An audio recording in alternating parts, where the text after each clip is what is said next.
मंडळी, अंतरा ब्लॉगमध्ये आपलं स्वागत आहे। तर आज मी तुम्हाला दाखवणार आहे झटपट होणारे 10 मिनिटात, अगदी 10 मिनिटात होणारे वांग्याचं भरीत। तर ही बघा, ही वांगी घेतलेली आहेत आणि मी अशा प्रकारे कट करून घेतलेली आहेत। तर ही 8 एक वांगी आहेत आणि त्याच्यासाठी लागणारं साहित्य आहे। तर ही 1 वाटी घेतलेली आहे भाजून, त्याची सालं काढून घेतलेली 1 वाटी शेंगदाणे आहेत। हे चवीपुरतं मीठ आहे, हे धने बडीशेप पूड आहे 1 चमचा, त्याच्यानंतर 1 चमचा गरम मसाला आहे, 2 चमचे मीडियम साईजचे 2 चमचे आहेत ते लाल तिखट आहे, हे अर्धा चमचा हळद, कोथिंबीर आणि ह्या 10 ते 12 पाकळ्या लसूणच्या आहेत। तर मंडळी, सगळ्यात आधी आपण वाटण करून घेऊया। तर हे बघा, मी वाटण करून घेते।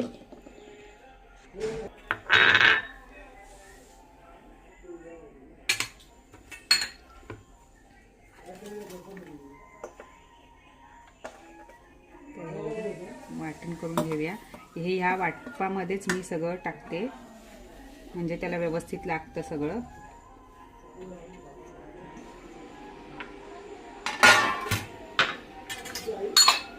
वाटण करून घेते।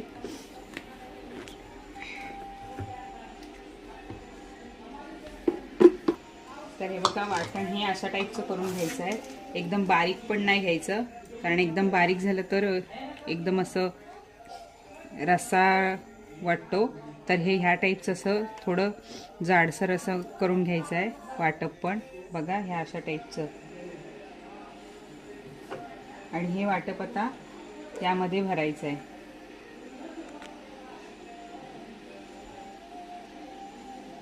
व्यवस्थित भरून घेऊया।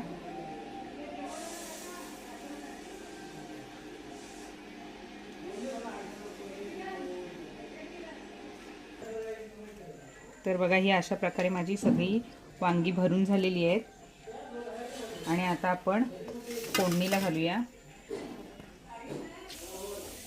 तर आता आपण गॅस पेटवूया। पातेलं ठेवलेलं आहे आणि पातेलं गरम होऊन, पातेलं आता गरम झालेलं आहे।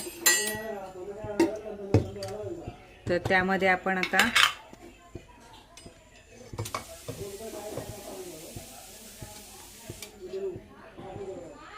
हे 2 पळी तेल टाकणार आहोत, कारण शेंगदाणे असल्यामुळे तेल सुटतं। तर हे मी 2 ऐवजी 3 पळी टाकलंय। तर तेल आता गरम होऊ दे।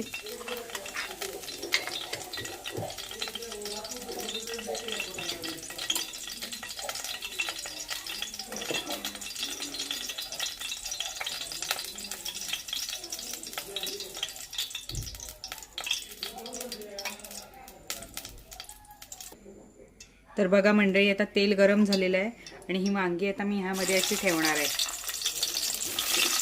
बघू शकता।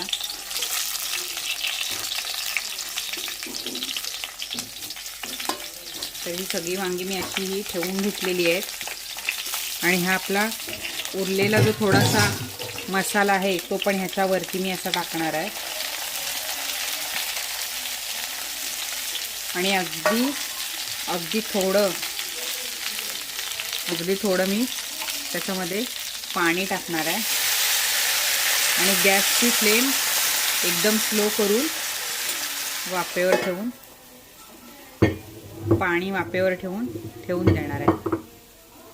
15 मिनिटं झालेली आहेत ना। आता आपण बघूया।